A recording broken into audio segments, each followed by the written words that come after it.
19 तारीख को पिटीशन दायर हुई, सिंगल पार्टी जो है ऑर्डर हो गया और उसके बाद शाम में सर्वे टीम गठित होगी और सर्वे के लिए भी निकल गई टीम। तो इतना तेजी से काम बिना किसी पहले से पूर्व निर्धारित साजिश के अलावा नहीं हो सकता। इस देखिए, जब तक वहां जाने की इजाजत नहीं मिलती तब तक वहां जमीन पर क्या चल रहा है इस पे कुछ भी कहना जो है मात्र जो है अपने विचार हो सकते हैं। वहां के लोगों की हालत कैसी है, वहां रोटी पानी की व्यवस्था कैसी है, वहां जो है बिजली की व्यवस्था कैसी है, कितने लोग घायल हैं, कितने लोगों की जान गई है, कितने लोग जो हैं कस्टडी में हैं, कितने निर्दोष हैं, कितने दोषी है, क्या पुलिस कार्रवाई कर रही है, इसके ऊपर कोई भी टिप्पणी करना तब तक सही नहीं है जब तक वहां जाने की इजाजत नहीं मिलती, क्योंकि हम वहां जाके ही बता सकते हैं। अभी हम पे क्या है, पुलिस की बाइट है, एडमिनिस्ट्रेशन की बाइट है, इसके अलावा क्या है, आम जनता क्या, मीडिया से तो जनता बात नहीं कर रही। मैंने बहुत सारे इंटरव्यूज देखे हैं, कोशिश की है जानने की, इंटरनेट वहां का भी प्रॉपर काम नहीं कर रहा, तो हम लोगों से उस तरह कनेक्ट नहीं हो पा रहे, इसलिए बार बार हम लोग जाने की मांग कर रहे हैं। लेकिन वो कहते हैं कि लॉ एंड ऑर्डर डिस्टर्ब हो जाएगा, तो हम जिम्मेदार होने के नाते ये भी नहीं चाहते कि लॉ एंड ऑर्डर डिस्टर्ब हो जाए, लेकिन प्रायोरिटी ये है कि शांति बहाल हो। और जिन लोगों को, जैसा मैंने आपसे कहा था, देखिए अब कमिश्नर ने वो बात बोली जो उन्होंने मुझसे कमिटमेंट किया परसों कि अगर जिनकी जान गई है, अगर वो चाहे तो एफआईआर दर्ज कराना चाहे तो वो उनके परिवार के लोग करा सकते हैं। तो ये बहुत बड़ी उपलब्धि है कि जब ये एफआईआर दर्ज होगी और जिसके नाम वो दर्ज करा रहे हैं उसके नाम दर्ज होगी और फिर इसमें जांच होगी, तो फिर शायद जो है दोबारा कोई गोली चलाने से पहले सोचेगा कि गोली चला किसी की जान नहीं लेनी। और बहुत सारे रास्ते थे, मैं ये नहीं कहता कि पुलिस सुपरमैन है, उनकी जिंदगी की अहमियत है, उनके परिवारों को भी उनके जो है उनका ख्याल होना चाहिए, हमें भी ख्याल है। लेकिन जिस तरह से सरकारी मशीनरी पे जब निजीकरण बढ़ रहा है तो क्या आरोप लगता है कि सरकारी काम बड़े धीरे से होता है, इसलिए हमें निजीकरण करना है, प्राइवेट सेक्टर की तरफ बढ़ना है।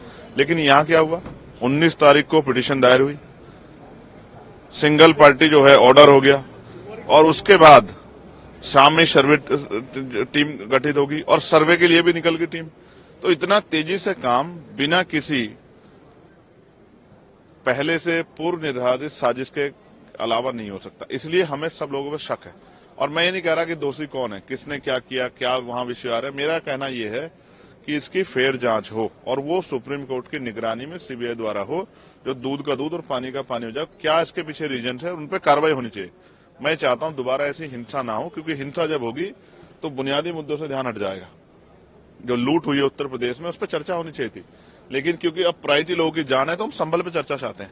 लेकिन संभल के बाद हम ये जो लूट उत्तर प्रदेश में हुई है वोटों की उपचुनाव में, इस पे भी हम लोग चर्चा चाहते हैं।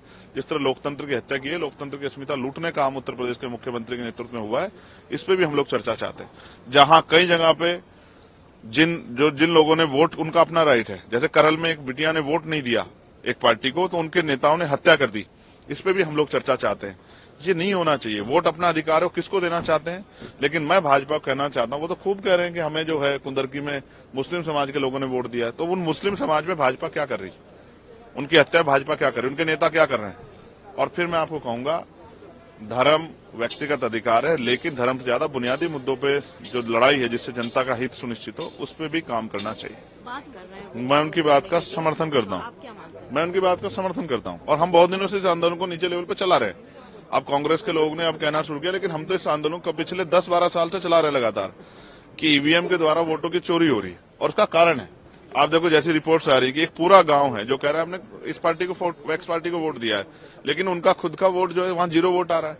तो जब अगर किसी चीज पे सवाल खड़े हो रहे हैं, और मैं कह रहा हूं लोकतंत्र हमारी सबसे बड़ी शक्ति क्या है, वो हमारी वोट है। अगर वोट के अधिकार पे सवाल खड़े हो रहे हैं तो इसका जवाब सरकार को देना चाहिए। और जनता अगर चाहती है तो बैलेट पेपर चुनाव, तो क्या सरकार क्या दिक्कत है। अमेरिका में 1.5 महीने चुनाव नहीं होता क्या। जब हम रिजल्ट, जैसे फर्स्ट फेज का चुनाव हुआ वो 19 तारीख में था, और रिजल्ट कब आया पार्लियामेंट का 4 जून को, लगभग 1-1.25 महीने का डिफरेंस था। जब जनता फर्स्ट फेज वाले 1.25 महीने इंतजार कर सकते हैं, तो 2 दिन और काउंटिंग में इंतजार हो जाए, क्या फर्क पड़ रहा है। लेकिन वोट पे जो सवाल खड़े हो रहे हैं वोट की चोरी की, ये तो इससे तो बचेंगे हम लोग। तो अभी तो जिस तरह की डकैती हो रही है वोट के साथ, मैं नहीं समझता कि लोकतांत्रिक व्यवस्था सही तरह से काम कर रही है।